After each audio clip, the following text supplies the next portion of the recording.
Holding on to what I know, to everything I've learned. What is real and fabricated? What is wrong? What is my problem? Hello दोस्तों, मैं आप सभी के लिए एक नया ड्रामा लेके आई हूँ। आशा करती हूँ कि आप सभी को काफ़ी पसंद आएगा। ये जो ड्रामा है मेनली दो कैरेक्टर के बीच की एक स्टोरी है, जिसमें से पहले का नाम याक होता है जो कि हमारा मेल लीड है और बेसिकली एक बॉक्सर है। दूसरे का नाम डी होता है जो कि एक डॉक्टर होता है। इन दोनों की ही बीच की एक स्टोरी है जो कि वन नाइट स्टैंड से शुरू होती है। तो चलिए देखते हैं कि आगे क्या होता है। एपिसोड की शुरुआत में डी को दिखाया जाता है जो याक के साथ वन नाइट स्टैंड करते हुए नजर आता है। तभी अचानक बीच में डी याक को रोकने के लिए बोलता है, जिसे सुन याक कहता है कि क्या हुआ, क्या अब तुम्हारा मूड नहीं है? मैं तुम्हें 5 सेकंड देता हूँ सोचने के लिए। ये बोल वो काउंटिंग करने लगता है, 1 2 3 4 5। इधर डी मन ही मन सोच रहा होता है कि मुझे क्या चूज करना चाहिए। ये बोल वो उसे अपनी तरफ खींच लेता है। फिर सीन आगे बढ़ता है जहाँ डी बात लेकर नाश्ता करता है और बाहर काम करने के लिए निकल जाता है। इधर याक रिंग में फाइट करते हुए नजर आता है। थोड़ी देर बाद का सीन दिखाया जाता है जहाँ डी अपने दोस्त काऊ के साथ बात करते हुए नजर आता है, जिसका डेट अच्छे से ना जाने के कारण डी उससे कहता है कि चिंता मत करो, हो सकता है जिसे तुम ढूंढ रहे हो वो तुम्हारे पास ही हो। तो ये सुन काऊ बहुत ज्यादा खुश हो जाता है और डी से कहता है कि क्या तुम मुझे इनडायरेक्टली प्रपोज कर रहे हो? कहीं तुम्हें तो मुझसे प्यार नहीं है ना? तो डी कहता है कि माफ करना दोस्त, तुम्हें ये सुनकर बुरा लगेगा बट ऐसा कुछ नहीं है। इधर डी की नजर डॉक्टर टेर के पोस्टर पर जाती है। तभी काओ उससे कहता है कि हाँ मुझे पता है, तुम्हारे दिल में तो सिर्फ डॉक्टर टेर ही है, इसके अलावा है ही कौन? इतने में ही बाहर किसी का कार से एक्सीडेंट हो चुका होता है, जिसे देख डी उस लड़की के पैर को मूव करने के लिए मना करता है क्योंकि उसके पैर में फ्रैक्चर हो चुका था। और उसके पैर की हालत को देखते हुए डी आइस पैक बनाकर उसके पैर पे लगाने लगता है, जिसे देख उस लड़की का दोस्त उसे कहता है कि आखिर तुम हो कौन? तो डी जवाब देते हुए कहता है कि मैं एक डॉक्टर हूँ जो बोन्स एंड जॉइंट्स में स्पेशलाइज्ड है और तुम अगर इसके पैर को थोड़ा सा भी मूव करोगे तो तुम्हें इसका भारी नुकसान झेलना पड़ेगा। जिसे सुन लड़की उसे शुक्रिया कहती है। इधर याक अपने ओपोनेंट से काफी ज्यादा मार खाने के बावजूद भी मैच जीत ही जाता है। थोड़ी देर बाद याक मैच जीत कर बाहर निकलता है तो उसके भाई का बीएफ उसे कहता है कि हालांकि तुम स्टार्टिंग में हारने ही वाले थे बट आखिर में मेरा बेटा ही जीता है। तो ये सुन याक उसे कहता है कि आखिर तुम मुझे अपना बेटा कहना कब बंद करोगे? तो वो कहता है कि वो तुम ही थे ना जो ओई को अपना पापा कह रहे थे नशे में, मेरे पास वीडियो क्लिप भी है सबूत के तौर पे। तो ये सुन याक कहता है कि अगर तुम यूं ही मुझे परेशान करते रहे ना तो मैं तुम्हें यहाँ से बाहर निकाल दूंगा किसी दिन। तभी वो कहता है कि ओई देखो तुम्हारा भाई ये क्या कह रहा है, लेकिन ओई भी याक का ही सपोर्ट करता है, जिसे देख उसका बीएफ कहता है कि हाँ हाँ मुझे पता था, तुम भी अपने भाई की ही टीम में हो, इसलिए ओई आज रात तुम्हें अकेले ही सोना पड़ेगा। तो ये सुन ओई कहता है कि बेबी ऐसा कुछ भी नहीं है, मैं तुम्हारा ही साथ दे रहा हूँ, आखिर मैं तुम्हें अकेला कैसे छोड़ सकता हूँ और तुम्हें बाहर निकलते हुए कैसे देख सकता हूँ। थोड़ी देर बाद ओई याक से कहता है कि मैंने हॉस्पिटल में तुम्हारा चेकअप के लिए अपॉइंटमेंट फिक्स कर दिया है जो कि आज ही 3 बजे है। जिसे सुन याक कहता है कि नहीं, आज 3 बजे तो मुझे कहीं और ही जाना है। तभी ओई का बीएफ कहता है कि हाँ इसे अपनी जीएफ से मिलने जो जाना होगा। अरे मेरा मतलब था कि इसे अपने फैंस से मिलने जाना है। तो ये सुन ओई याक से कहता है कि याक तुम्हें तो पता है ना मैंने तुम्हें क्या कहा है, तुम्हें सिर्फ अपने गोल्स पे फोकस करना चाहिए। तो याक कहता है कि हाँ हाँ मुझे पता है, मुझे आपके और डैड की तरह ही एक वर्ल्ड चैंपियनशिप बनना है। ये बोल वो हॉस्पिटल के लिए वहाँ से निकल जाता है। इधर डी को डॉक्टर टेर कॉफी लाके देता है जो उसकी फेवरेट होती है, जिसे देख डी उसे शुक्रिया बोलता है और कॉफी पीते हुए अपने मुंह पे ही लगा लेता है। तो ये देख वो उसके लिप से कॉफी हटाते हुए कहता है कि आज भी तुम बच्चों की तरह ही हरकतें करते हो। ये कह वो उसके लिप से हटाई गई कॉफी को चाट लेता है और कहता है कि चलो अब मैं चलता हूँ। ये बोल वो वहाँ से चला जाता है। इधर काओ चुपके से ये सब होता हुआ देख रहा होता है। तभी उसे देख डी कहता है कि आखिर तुम यहाँ पे क्या कर रहे हो, मैंने मना किया था ना तुम्हें यहाँ पे सोने के लिए। तो ये सुन काओ कहता है कि अब मुझे यहीं पे शांति मिलती है जहाँ मैं अपने टूटे हुए दिल को तसल्ली तो दे सकता हूँ। तभी डी उससे कहता है कि मैंने तुम्हें कहा था ना कि डॉक्टर टेर भी मेरे लिए सेम ही फीलिंग रखते हैं।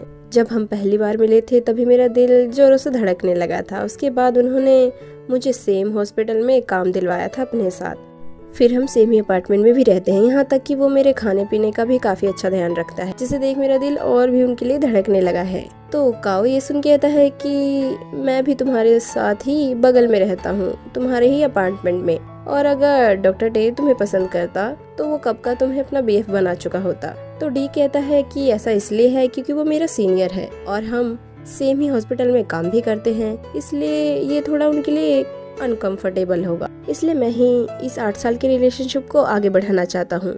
2 दिन बाद हमारी एनिवर्सरी है, जिस दिन हम पहली बार मिले थे, तो उसी दिन मैं उन्हें अपने दिल की बात बता दूंगा। फिर सीन आगे बढ़ता है जब कुछ नर्स कहती है कि डॉक्टर टोन का कॉल आया है, जो डॉक्टर डी से एक हेल्प चाहते हैं। थोड़ी देर बाद डी कंप्यूटर पे काम करते हुए नजर आता है और किसी से कहता है कि सर क्या आप रेडी हैं? कोई रिस्पॉन्स ना मिलने के कारण वो खुद ही वहाँ जाकर उससे पूछने लगता है, जहाँ याक अपने चेकअप करने के लिए आया होता है। डॉक्टर डी को देख याक कहता है कि तुम तो सेम डॉक्टर नहीं हो। तो डी कहता है कि तुम तो बिल्कुल ठीक हो, ना तो तुम्हें कोई चोट लगी है और ना ही तुम बेहोश हो, फिर तुम मेरे बुलाने पे रिस्पॉन्स क्यों नहीं कर रहे थे?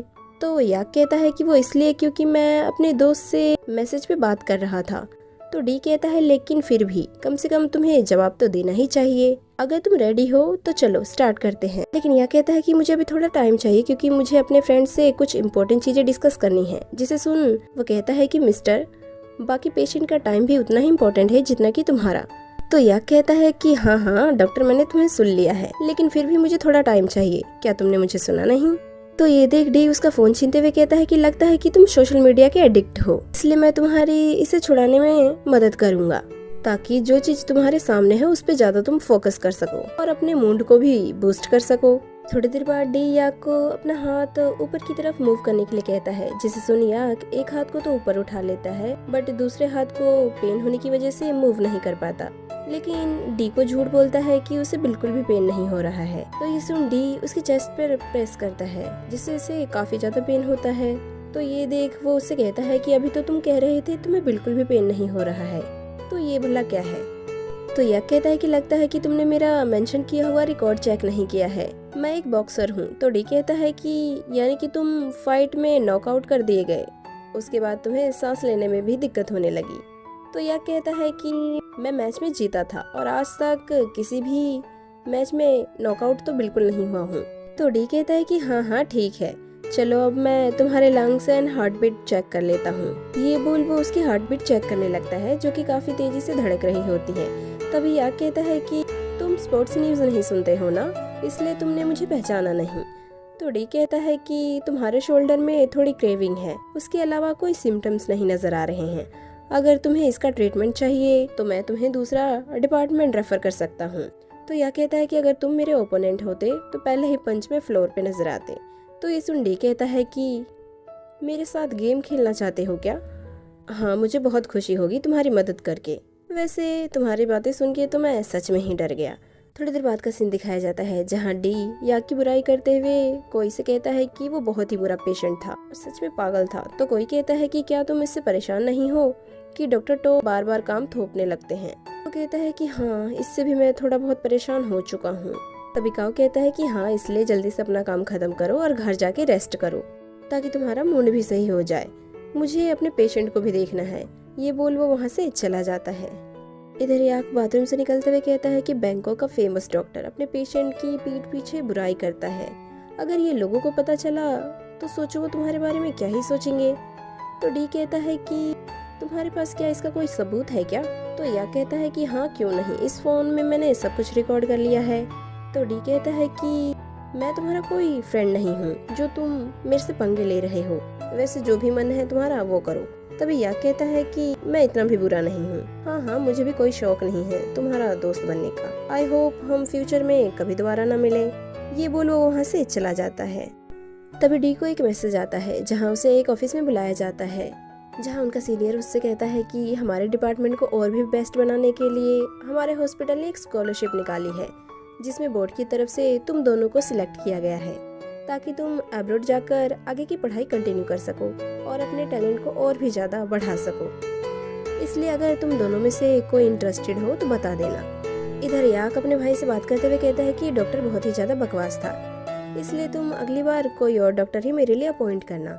तो ओई कहता है कि हाँ ठीक है, पहले तुम वापस तो आ जाओ, फिर हम बाद में इस बात को डिस्कस करते हैं। ये कहकर वो फोन रख देता है। तभी याक एक लड़की को आवाज लगाते हुए कहता है कि क्या तुम्हारा काम खत्म हो गया है, जिसका नाम टैम होता है। टैम के दोस्त उससे कहते हैं कि तुम्हारा बॉयफ्रेंड तो बहुत ही ज़्यादा हॉट है। वो उनसे कहती है कि वो मेरा बॉयफ्रेंड नहीं बल्कि फ्रेंड है। थोड़ी देर बाद दोनों बात करते हुए नजर आते हैं, जहाँ टैम याक को उसका असाइनमेंट करके देती है और कहती है कि दूसरा असाइनमेंट तुम्हें रात को ईमेल कर दिया जाएगा, फिर तुम इसे प्रोफेसर को सबमिट कर सकते हो। तो ये सुन याक कहता है कि तुम्हारी मदद से लगता है कि मैं इस बार सच में ग्रेजुएट हो जाऊंगा। तभी टैम कहती है कि अब तुम पैसे कैश में दोगे या ऑनलाइन। तो वो कहता है कि मैं ऑनलाइन देना प्रेफर करूंगा। ये बोल वो उसे पैसे ट्रांसफर कर देता है, जिसे देख वो कहती है कि आपकी सेवा यूं ही जारी रहेगी सर। तो याक कहता है कि तुम हाई स्कूल के बच्चों को पढ़ाती भी हो और मेरा असाइनमेंट भी कर देती हो, मुश्किल रहता होगा ना ये सब तुम्हारे लिए। तो वो कहती है कि एक गरीब की लाइफ बहुत ही भयानक होती है। तभी याक कहता है कि तुमने तो कहा था कि तुम रिंग में मुझे चीयर अप करने के लिए आओगी।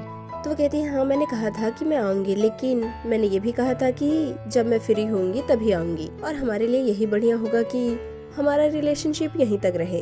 तो ये सुन याक कहता है कि तुमने तो कुछ सुनने से पहले ही मुझे रिजेक्ट कर दिया है, तुम बहुत ही ज्यादा बुरी हो। तो वो कहती है कि हाँ मुझे पता है, क्योंकि मैं तुम्हारी रग रग से वाकिफ हूँ।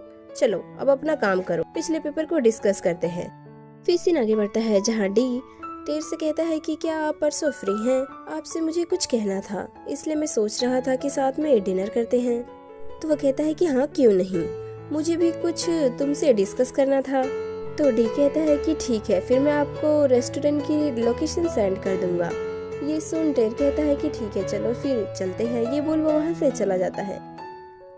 थोड़ी देर बाद डी काव के पास जाता है और उसे कहता है कि 2 दिन बाद ये ब्रदर जोन जल्द ही हमारे बीच का खत्म हो जाएगा और हम कपल बन जाएंगे, तुम बस देख लेना। तो काव कहता है कि हाँ क्यों नहीं, मुझे भी उस दिन का इंतजार रहेगा।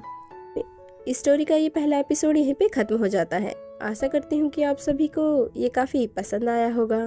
तो चलिए नेक्स्ट एपिसोड में मिलते हैं।